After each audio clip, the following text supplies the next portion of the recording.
Nach 2,5 Jahren Abwesenheit hier des Open Forums von Davos freut es mich außerordentlich, dass wir dieses Open Forum im Mai 2022 hier wieder veranstalten dürfen. Wie Sie sehen, sind wir dieses Jahr an einem anderen Standort. Normalerweise sind wir ja in der Mittelschule und im Moment wird der Ort, wo wir normalerweise das Open Forum durchführen, für Prüfungen gebraucht. Also wir wünschen den Schülern, die dort heute schwitzen, viel Erfolg.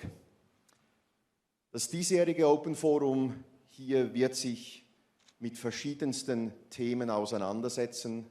Natürlich mit der Covid-Pandemie oder was noch davon bleibt und den Auswirkungen, den russischen Einmarsch in der Ukraine, aber auch die Rolle der Ländergemeinschaft für den Frieden in Europa im Allgemeinen, den Klimawandel sowie anderen globalen Herausforderungen. Wie jedes Jahr werden wir viele unterschiedliche, verschiedene Stimmen in den Diskussionen hier beim Open Forum dabei haben. Ein Beispiel möchte ich erwähnen. Wir haben eine Session zum Thema psychische Gesundheit von Jugendlichen. Und diese Session wurde mit Studierenden aus Genf mitgestaltet und wird dann moderiert werden. An jeder Session werden wir auch ein Mitglied der Global Shapers Community dabei haben. Das ist ein ganz breit gefächertes Netzwerk von Menschen unter 30 Jahren aus allen Lebensbereichen und allen Teilen der Welt. Neben Ignacio Cassis, unserem Bundespräsidenten, und anderen hochrangigen Diskussionsteilnehmern wird auch eine junge Frau aus der Ukraine teilnehmen, die den von ihr geleiteten Shapers Hub in Kyiv einsetzt, um den von dem Krieg betroffenen ukrainischen Bürger zu unterstützen. Und jetzt, um das Open Forum zu eröffnen, freut es mich unglaublich, dass wir Kiews Bürgermeister Vitaly Klitschko und sein Bruder Wladimir, der die Klitschko Foundation führt, bei uns begrüßen können. Sie werden darüber sprechen, wie sich die russische Invasion auf sie und ihr Land auswirkt. I would now welcome Vitaly Klitschko and Wladimir Klitschko on stage, together with the moderator Haslinda from Singapore.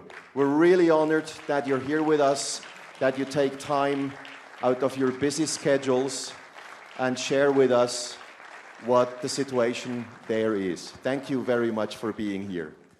Thank you.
Thank you for joining us. We'd love for it to be interactive, so you'll have a chance to ask your questions later on in the conversation. We'll also love for you to be involved in the social media sphere, so please do tweet or engage on LinkedIn and so on and so forth. And some hashtags to remember. It's hashtag WEF22 as well as hashtag Open Forum. We'd love for you to participate. Now, it was about 3 months ago that Russia attacked Ukraine in the early hours of the morning. And 3 months on, it's become the worst war in Europe since World War II. More than 10 million people have been displaced. Thousands have died. Thousands more have been injured. And right now, there is no end in sight. The war persists 3 months on. This Open Forum hopes to give you a feel of what it is on the ground get a first-hand experience from the two brothers.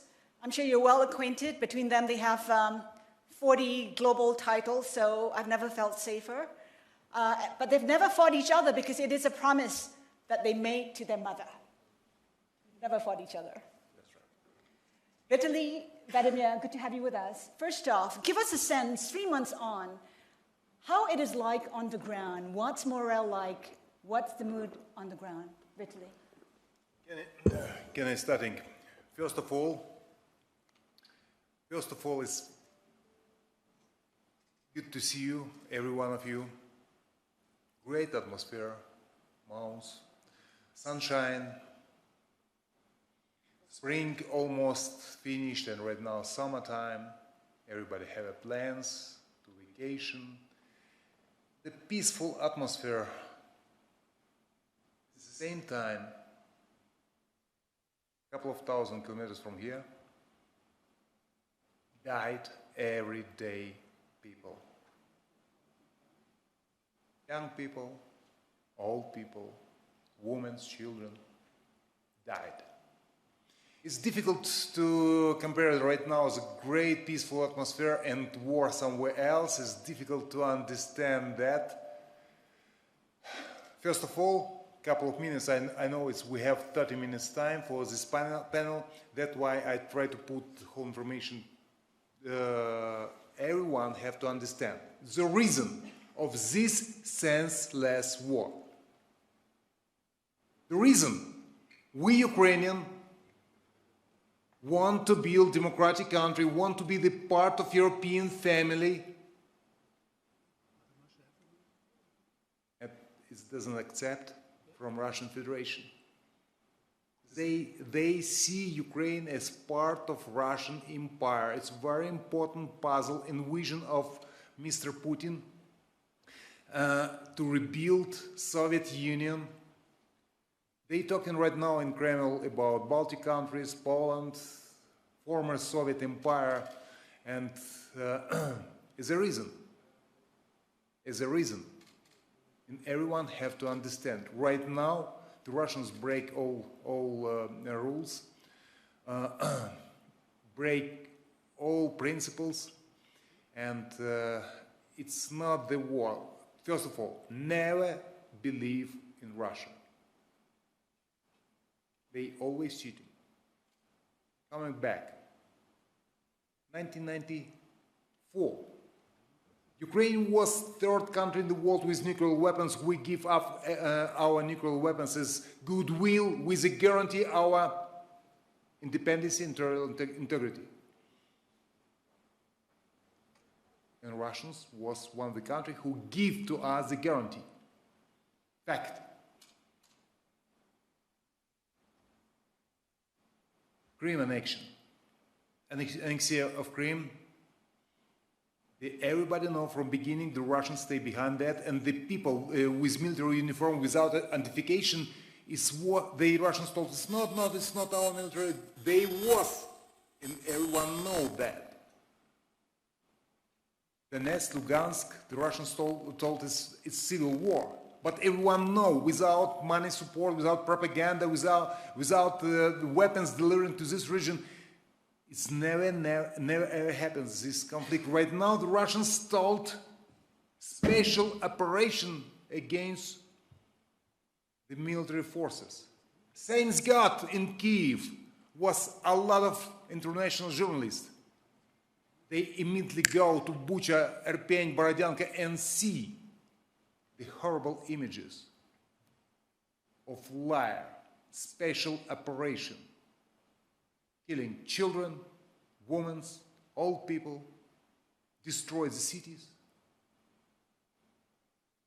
The Russians told it's denazification activity.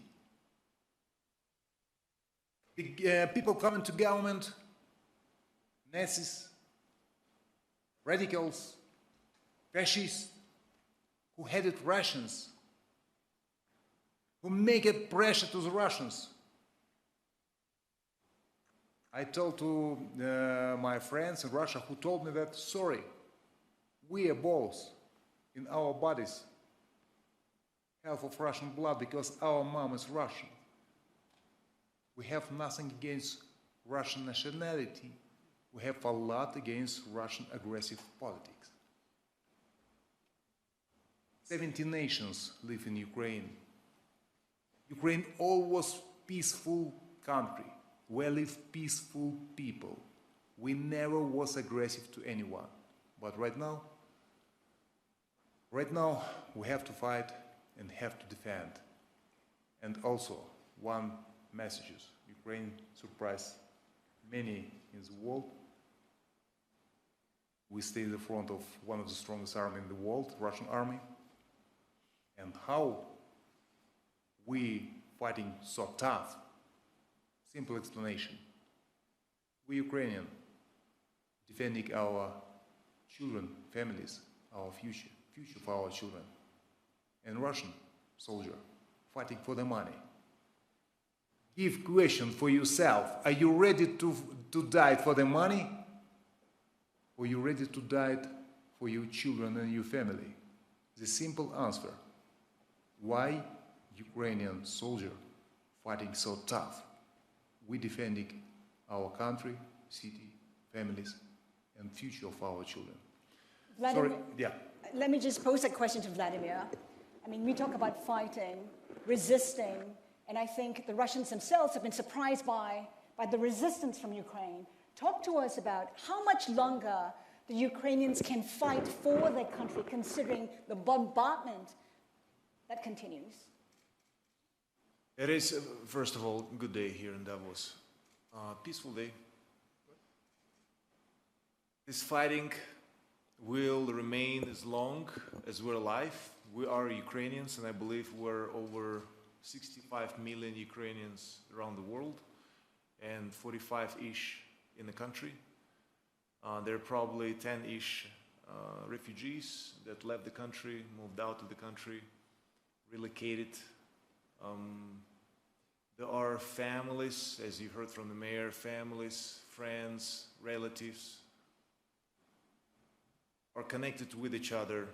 And when someone really gets into your home and trying to replace you, trying to destroy your life, as it was done in Bucha, Gostomel, Irpin, Makariv, Vankiv, Mariupol, Kharkiv, we can count endlessly. We don't know how many, I mentioned how many have been removed from their permanent places. We don't know how many have been killed. Thousands and thousands. It's really impossible to count. And how many more are killed today while we're speaking, sitting here. Gonna be until this war is gonna come to an end, and the war is going to come to an end. There's always a beginning and an end of everything in life, and life itself. So it's gonna be with the war. Question is, how long is gonna last? It's going to be last as long as we, so-called free world, will continue support, meaning having any trade with Russia and not isolate Russia economically, politically. On athletic side, here in Switzerland is the headquarters of the IOC, International Olympic Committee, and I believe that Russian Olympic team must be banned and not participate. Already today, it must be confirmed. Nothing against the nationality or against the athletes, but they represent the regime of Russia, this aggressive regime that has started this senseless war. As long as Russia will not understand the war that they have started is not just senseless. It destroys life of others, of the rest of the world, and also it really hurts them. Russia is throwing themselves in a time machine, so to speak, probably 50 years behind, because the world is isolating them. This isolation will cause tremendously expensive loss on development of Russia itself.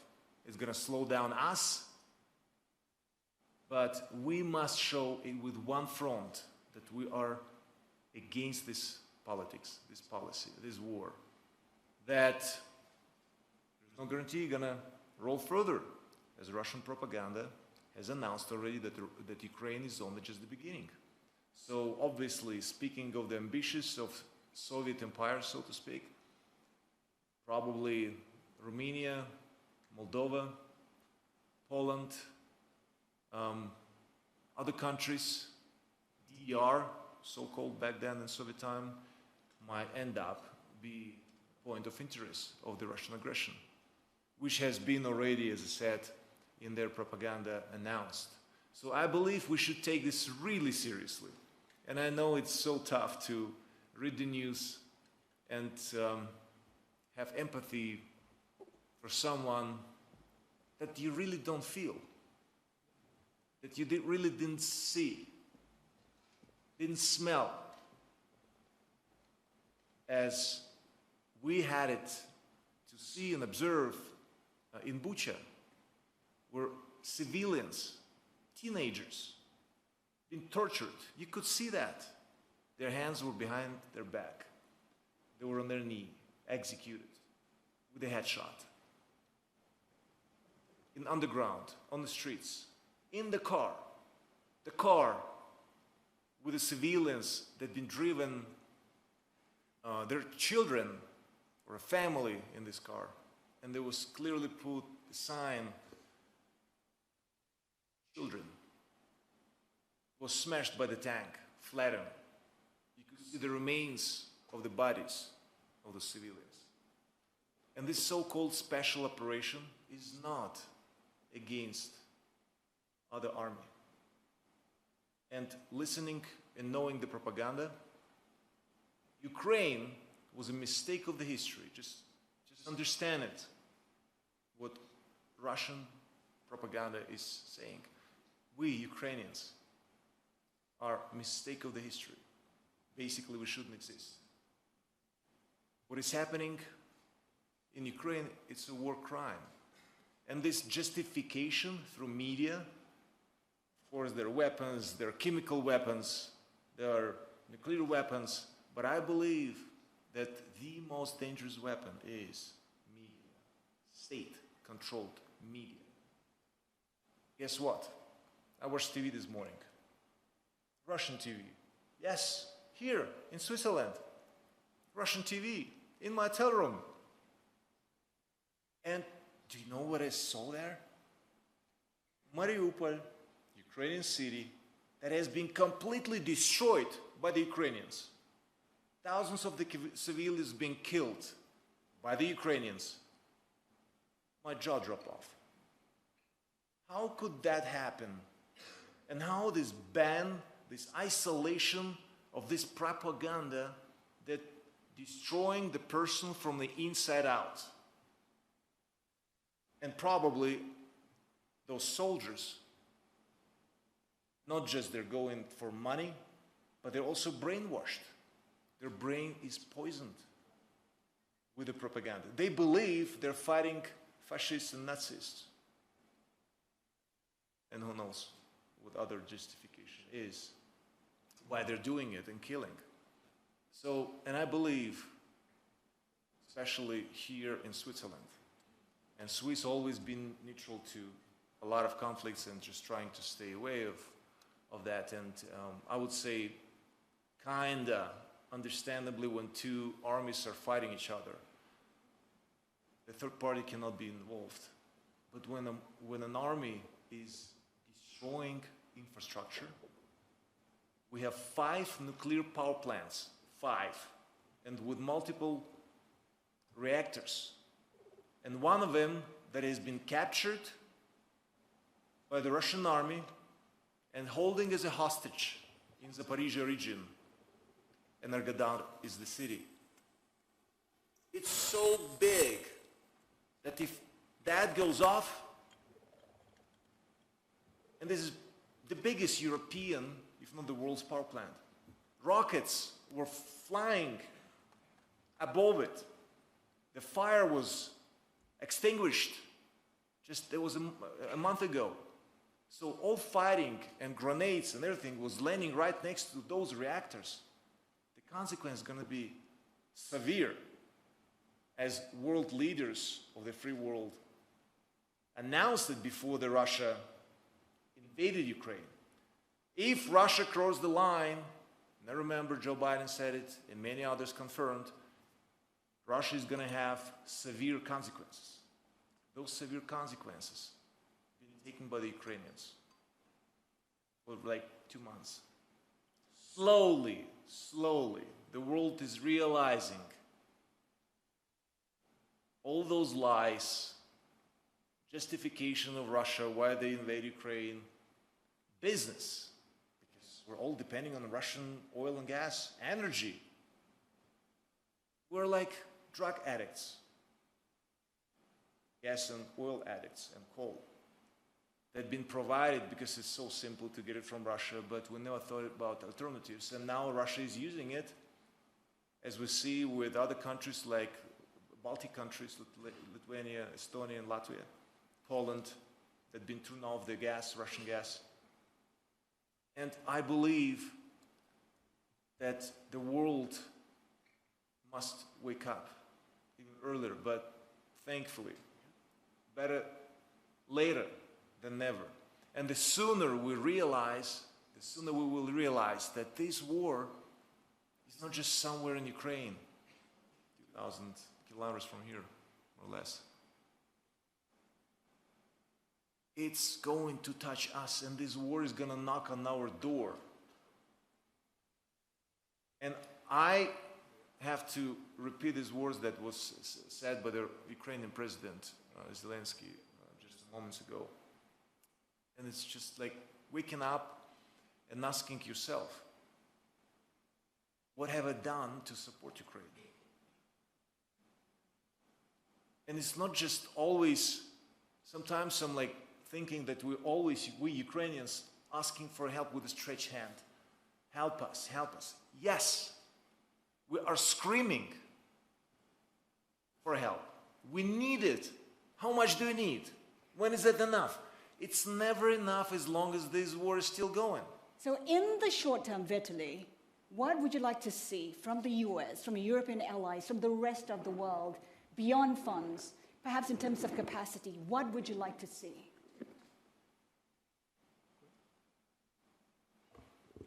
Everyone have to understand. We fighting for our country, defending our city, defending our family and children. But every one of you have to understand, we're defending you personally. We're fighting for values. I hope we same values, democratic values, where is main values is the human rights, human life. We're fighting actually for every one of you, and everyone have to understand that. And right now, everyone have to be proactive, because we pay for that the biggest price, human life. Every day, hundreds of them. Every day. It's very important to stay with Ukraine. Weapons is very important. We stay in front of the one strongest army in the world. Political support, economic support, but because we're fighting first of all for values, and in the beginning of my speech I told our goal, the reason of this war, to be the part of democratic family, to be the part of democratic world. It's very important, everyone have to understand that. And I'm more than sure this war can touch everyone in Europe, feel that everyone in Europe can touch, and Vladimir told, if, I hope not, 5 nuclear plants in Ukraine, if the explosion will be in the front of the line, power plants, nuclear power plants, this explosion will be times bigger than catastrophe in Chernobyl. And after that can touch everyone. And right now the Russians talking about, I hope not, chemical weapon, nuclear weapon, and many experts told actually the man who decided to starting this war, I'm more than sure, he's unhealthy. If they starting this war, they can touch also the button which connected with nuclear weapons also, because the man is unhealthy. To bring the drama to millions of people in Europe, destroyed all international rules, all principles. Difficult to understand. Vladimir, you talked about how the Ukrainians are willing to fight the long fight. Do you get a sense that the Western world is unprepared for that? Because when you take a look at the peace proposals that have been submitted by the likes of Italy, for instance, it does seem like the Western world wants Ukraine to come up with some kind of compromises to end the war. What is the sense you're getting? I believe, well, it has two sides. The longer this war is going, please forgive me, the better it is. On which side? Understanding, as I mentioned before, 2 months it took to the free world to understand that weapons need to be delivered. If we would have been talking about it like 3 days, that's how long this war must last in the thoughts of the Russia. And their intelligence was horrible. It just shows how corrupted the country is, Russia in this case. Their intelligence were so bad informed, or didn't really, they just wanted to maybe just satisfy the commander with the will and stuff. But the longer it goes, the more the world understands that must be stopped. The sooner, the better. But what is the soon? How soon is going to come this end? We don't know. That's a positive and a negative. Negative with the war, and the positive that the world is waking up. And it takes time, unfortunately. It takes life, unfortunately. And peace with any price, that's what actually I hear from you with this question. Like, we need peace now. Like, just give up the land that they wanted, and or maybe give up at all. Then we have peace, and we can do business, and we get our gas, and our homes are going to be warm in the winter, and so on. No, it's not that simple.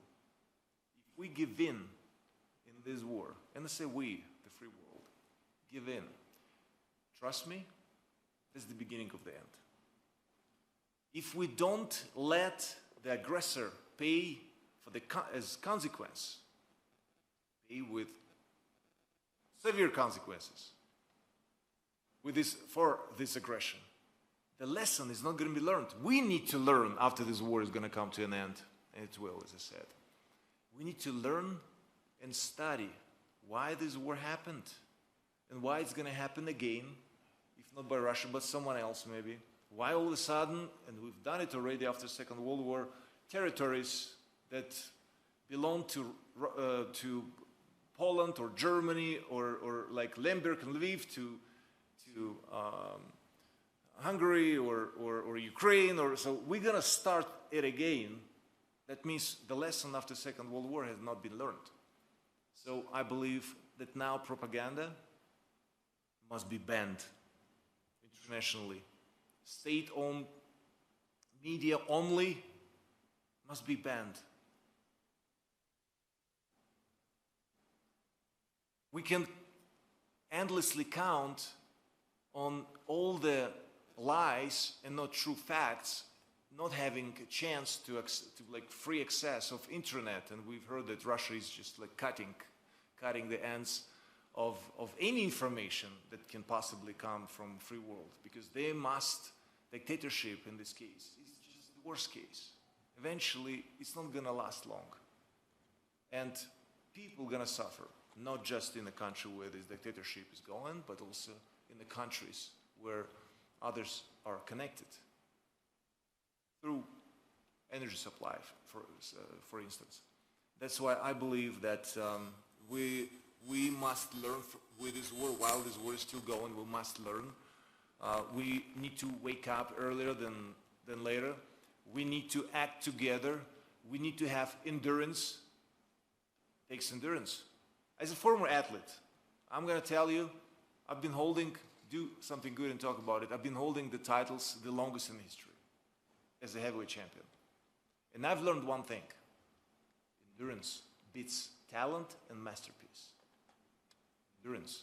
And it's exactly, we understand it's not going to be soon, and we understand eventually we will, once and for a long time, if not forever, we will defend our democratical principles in Ukraine and show to the world that everyone in the future is going to try to do the same, gonna pay severe, for real, not just with the worst consequences. And if it's not gonna be done now, when? And if it's not gonna be us, then who? And it's extremely important to get it done now. An example is Ukraine. An example is this senseless aggression. And I believe if we act together, we will have the end of the war very soon. We're capable of it. We know how to get it done. We just cannot be cowards, showing back to this challenge. We must show face and face the consequences. Yes, it's going to be tough to change and get rid of Russian gas and oil and coal. Yeah, probably we need to 1 or 2 degrees, as it was scientifically proved. Maybe going to be a little colder in our living room, an apartment or home. But we're going to save lives with that. And eventually also future for our next generations. I think it is important to do it now and not just silently observe it and being scared of whatever is going on right now in Ukraine. Some say, Vitaly, that Ukraine at this point has already won because it's resisted and it's caused casualties in Russia. But obviously, the war has not been won by Ukraine. In your assessment of what a win looks like, give us a sense of what needs to be achieved before you can say Ukraine has won the war.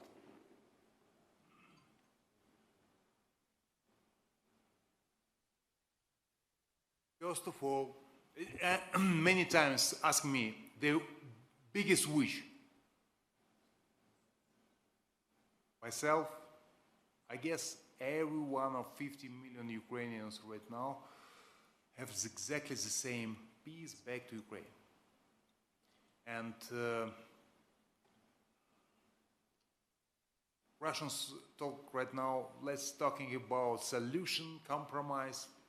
I don't know what they talk about. Which compromise? Give up the part of territory? It's compromise. It's not some compromise. We don't ready to talk about that. Our main priority right now, stop the war.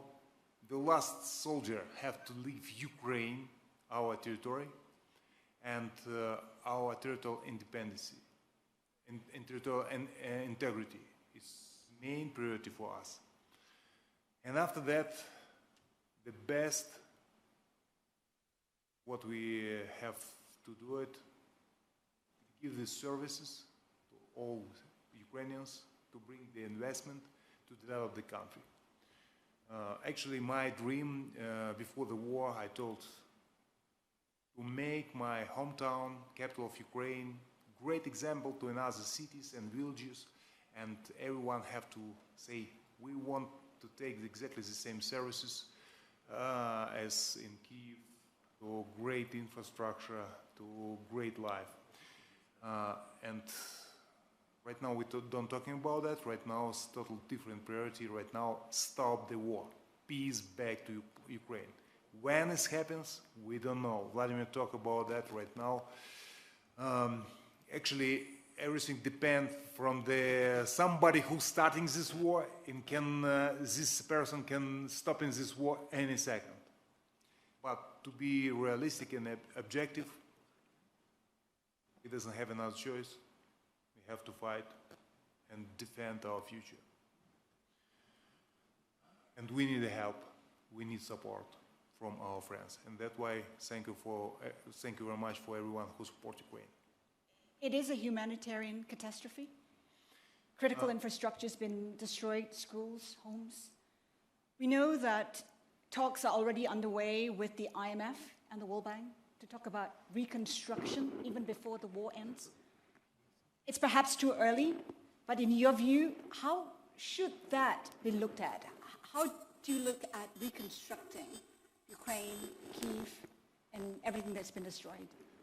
Actually, from beginning of the war, it's destroyed more than 300 buildings, more than 200 apartments buildings, killed more than 120 civilians, 4 children killed, 16 children was injured and was in hospitals.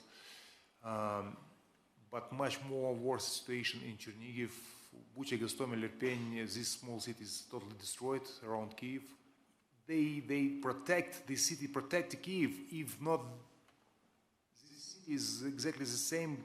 Horrible images will be from our hometown. It's horrible.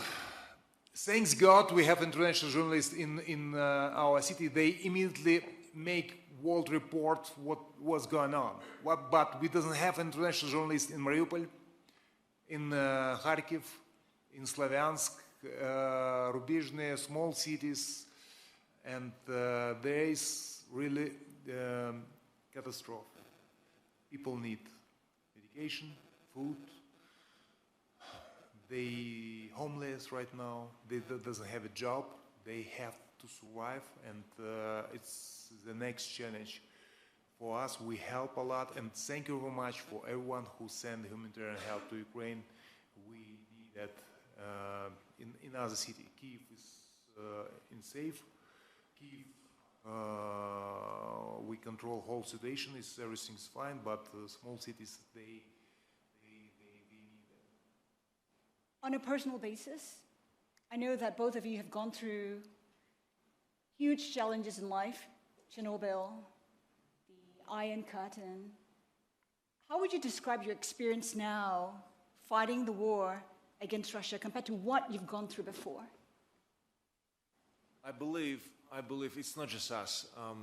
I believe, well, in a certain degree, there are Ukrainians that are on the front line. They've been injured, and they've seen their friends or family members being killed, and we hear these horrible stories with horrible images. Now,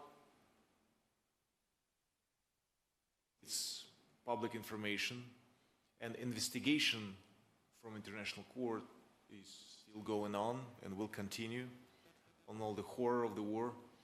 And it's not to compare, just think about those people who have experienced that, what they will think alike and feel like. Generally speaking, this war is changing us. It's not over yet. We cannot talk about the war as in the past. It's still going. It's going to change not just the mayor of the city, of the capital that was almost in Russian army's hands. Almost circled. And life is coming back in the city, but you know what? If you're in Ukraine, you are in a danger zone. As we have experienced that Russian rockets landed in the city just 3 weeks ago, killing a journalist. And those rockets landed in a residential area of the city, so it's in the center. Can that happen again? The answer is yes. Will that? We don't know, but you must be ready for it. Sirens are daily, hourly going on, and you should run actually in underground for safety, and if you ignore, you might be dead. I just think that if we really will understand that here in Switzerland, and it doesn't matter where you're coming from, if you will just connect yourself with what's going on in Ukraine on different stages, supportive, just being loud, on the financial side, on medical side, humanitarian side, military side, whatever it is, whatever the field you can support, it will change you too. It will change the world. It did change us. We're never going to be the same with perception of life, perception of the world as we were. And I'm more than sure, I'm speaking now for you here, I'm more than sure that you never forget those images that we've seen in Bucha. It's not just the images, but it's in the connection with senses, smell of death. And death is silent. And all those bodies that have been all around the place in satellite cities of the capital, you will never forget those images. And who knows what we're going to experience in upcoming days when we're going to return to Ukraine. Nobody knows what the world is going to experience, but we know for sure horrifying images will coming up in light. And we must do anything to stop it, because the world is not going to be the same. We are not going to be the same. We will feel it very soon, I believe this year. By the end of the year, we will feel this war on the economical side. We produce on agricultural side grains and delivering it to Africa and Asia. So the people will starving because they're not going to have enough food that in this supply chain Ukraine was providing forever. We will feel it because we are in one ecosystem. And if you break this chain and a part of this chain, it's going to collapse eventually. We will feel it. If not now, later. So my answer is, it did change us. It's changing you right now, and it's going to change even more. And I hope for good. I hope that we will learn this lesson. I hope we will solve this challenge. I really believe in this free world. I really believe in us, without exceptions. We will do it. We will make it. Because the good is always conquers the evil.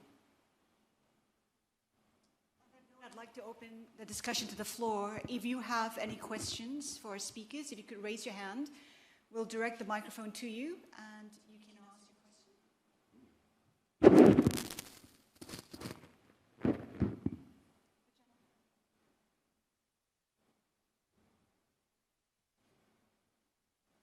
Thank you. I'm Nick Bilagorsky. I'm from San Francisco. I work with the Nova Ukraine charity. My question is, what can we in the States do to help rebuild and recover and reconstruct and renew Ukraine right now, especially in the liberated cities around Kyiv, Kharkiv, and other places? How can private individuals, organizations, what's the best way to help? Thank you. Vladimir, perhaps? So you're from the US, and we've lived there, worked there,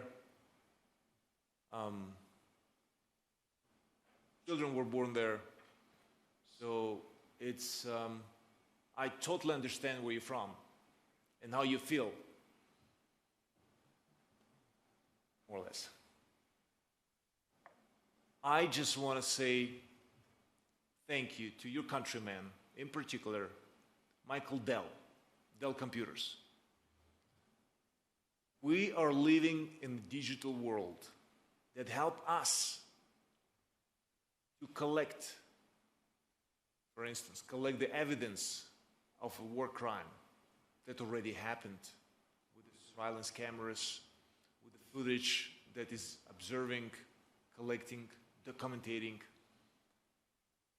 Digital world is helping us to prevent, as a prevention, if something is going to happen, destruction, identify fire, identify in the right place and send fire department there, identify people that can cause or do any jeopardy to the society. Digital world is self-learning world, artificial intelligence. Speaking of Michael Dell in this case, from the first day, as soon as that was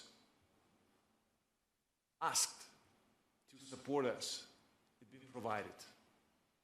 Not just on the IT side with the hardware, but also on the soft side, and also financially. And I just want to say thank you. It's a great example. And if you do something good, and I've met a lot of you, if you do something good, talk about it. Don't be shy. Do you know why? Because it's complementary. You've done well. You motivate others. Do the same. And if you just do it, but don't talk about it, it's kind of not really getting into attention. And I think it's motivational to repeat, like my neighbor done it, my friend done it, or I've heard from someone is doing it, and I'm going to be part of it.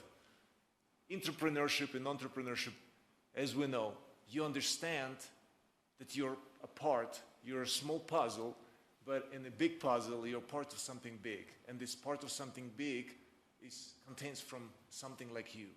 So do something for the bigger part. Do your part. And thank you for your countrymen. And I don't know if you're active, but if you will change your mind and be active, thank you. And thank you if you've done something to support us. Whatever it is, any help is needed. Thank you. The lady in stripes.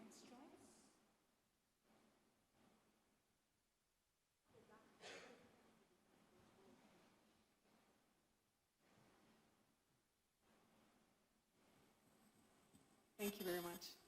My name is Lorena. I'm Austrian and currently living in Switzerland.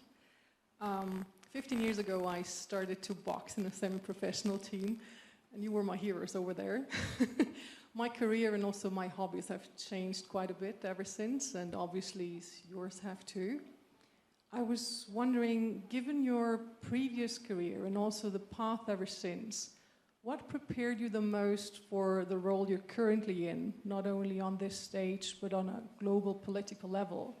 And what type of recommendations would you give to young adults and students out there preparing for their challenges ahead of them? Whoever wants, your choice. Very short answer.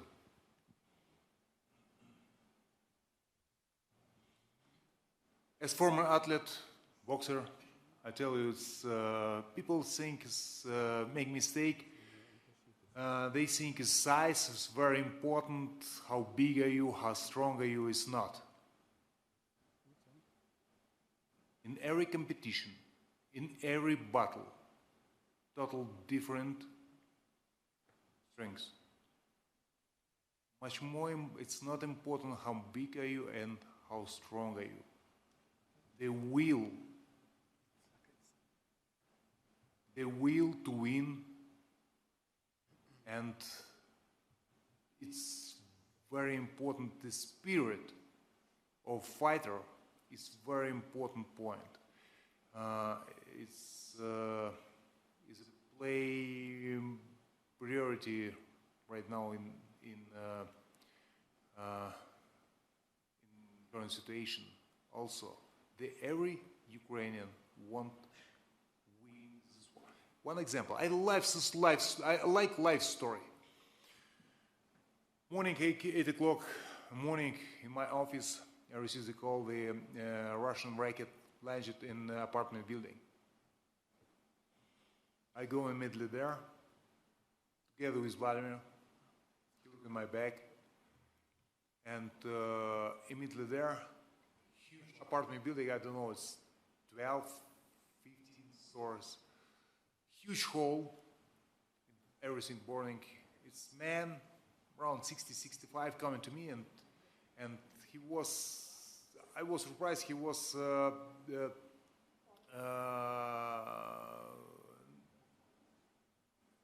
not happy, but he's smiling. He told, Mr. Mayor, look in this hall. It was my apartment. Thanks God, 5 minutes before I go out. I still alive. What I have to do right now? I tell him, listen, you are now homeless. We give you we evacuate you to the safe part of country or somewhere out of the country. We give you full support. They told me. His answer shocked me.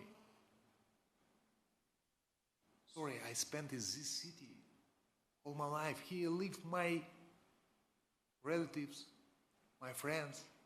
I don't want to leave. Mr. Mayor, if you can, please, can you give me a weapon? Ask me about the weapon. Spirit, the will. The Russians attack the apartments building. Civilians, they think the people will be in panic, they will be depressed. It's not. People is angry. Angry and ready to fight. In blog post, I was very surprised. I see the people with new uniform, with weapons in hands. I talk to them. Very peaceful profession. They never expect in their life to take their weapons in hands, but right now they take them. Musicians, actors, doctors. Huge spirit and will. Because it's our home country. Because it's our family. It's our children and our future. Next question, please.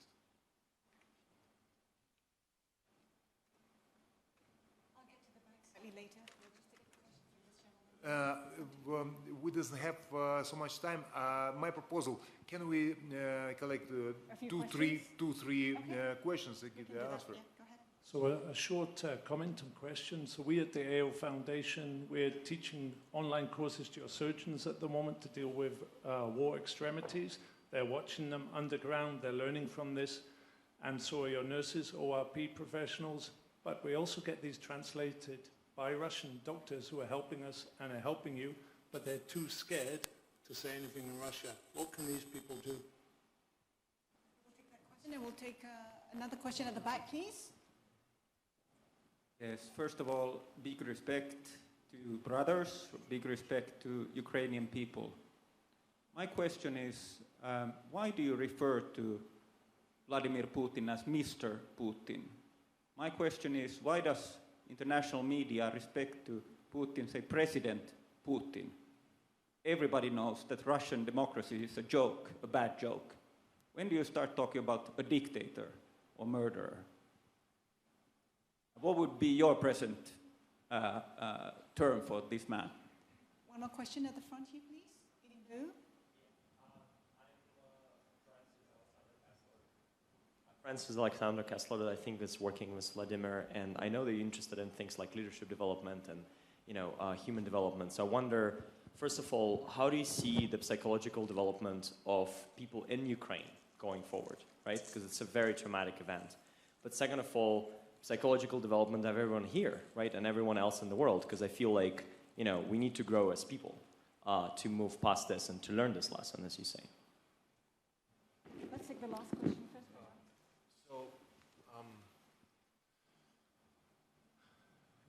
Speaking of colleagues from Russia that on the medical side trying to help save lives, and that's what doctors do. That's their job. Doesn't matter nationality, doesn't matter, so doctors do their job. I had this experience with people from Russia, Russian people, my friends that have been known for a long time. All of a sudden, they just don't name the war. They say a conflict. In other words, so just name as it is. It's a war, and you can say you're against it. Just say it. Don't be afraid. We were even in a group so group like WhatsApp group, and I couldn't find those Russian friends anymore in those groups. And that's our Russian state. And I will probably connect those two questions. Russian state and dictatorship of Putin is Mr., he's not Miss, so I have to call him Mr., all right? Don't be upset about that. And ambitious of building something that President Putin, he's president, he's not prime minister, you have to call him a president, and he's leading the country, and he's the leader, and he was calling this war. And I remember as millions of Ukrainians glued to TV when he actually declared the war. Putin, as a president, declared the war to Ukraine. They called it a special operation, that it was renamed, denazification, that was renamed, the fight against NATO, and there's always something new because you must be creative if you provide lies and change your mind, and your intelligence give you wrong information, and you need to find an exit of this situation because it's so obvious this is so wrong. And if the talk helps to stop this war, you're going to do anything to stop it. And then later on, international court, not me, international court must take action, and we must have this as an example for now and the future generations. And that's why just name it the way it is. It's a war crime. What Russia, what President Putin has started, it's a war crime. It's against the population. It's against our principles. It's against life in general. Because life is getting destroyed with the infrastructure. And catastrophic things will come up because there's so much we cannot get behind it and fix it, because we're getting over 2,000 rockets being launched from Belarus, not to forget Belarus. From Belarus and Russia, rockets that have been taking our life of the Ukrainians and destroyed infrastructure that is so crucially important.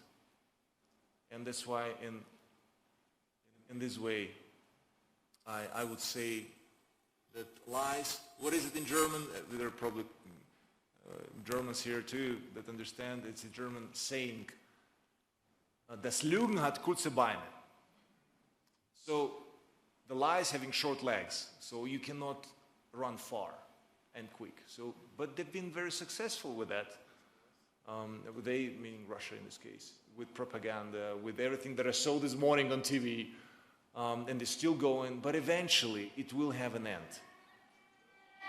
It will have an end. That's what we usually hear in Ukraine. It's not just in the city of Kyiv, but in Ukraine in general. And then you hear the explosions, and you're recognizing, is it a launch anti-aircraft strike?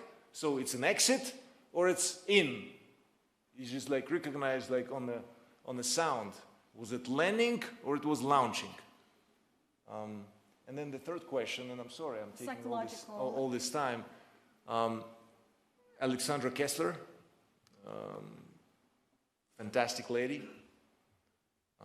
We've been working for 4 years, and she's been doing and continue doing a great job on facing the challenges, and that's the methodology that has been taught for the past 7 years here in St. Gallen University, the methodology that I've created.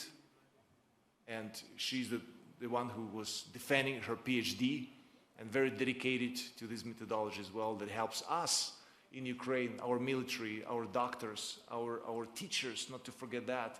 Our kids cannot get education, so it's kind of online. And I've seen those professors on the front line giving images, giving lessons and lectures to the students. So you need to be so agile, and the principles of the Face the Challenge methodology, focus, agility, coordination, and endurance.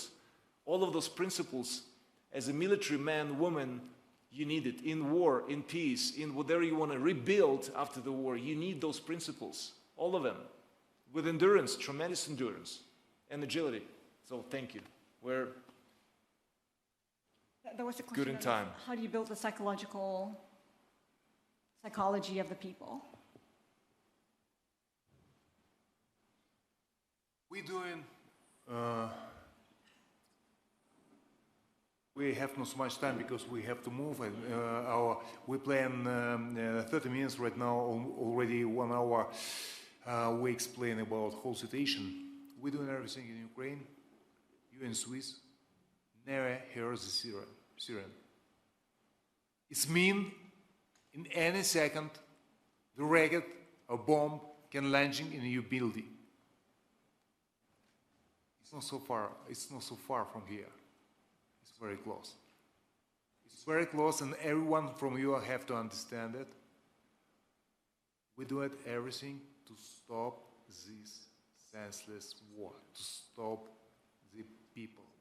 In this minute, if we talk, I don't know, I'm more than sure in this minute, I talk to the people in the east of Ukraine, in this minute, killed in this hour, maybe 10 people. Killed, young people who have plans in their life. You don't want to die. But we, please, don't forget defending every one of you against this war. And we very appreciate, please, be proactive, do it everything what is possible to stop this war. By the way, right now the Swiss TV ask what have to do in Swiss, stop the Russian propaganda. The main weapon right now, not the rockets, not the planes and tanks. Main weapons is the media. 70% in Russian Federation, 70% population support the war against Ukraine. Can you imagine? The people is armed from media. Just one TV channel, Russian TV channel, Russia Today, have more budget than capital of Ukraine, more than $2 billion. Brainwashing is worked so hard, and that's why we have to stop that. It's the main weapons. It's the war starting already. If you have Russian TV channels already here, some the people, and by the way, we do everything from depend from us to defend our country, to defend democracy, to defend our future, and defend every one of you. But we need your support. Thank you very much for everyone who stay with Ukraine. The unity around Ukraine is a key for peace. Slava Ukraini!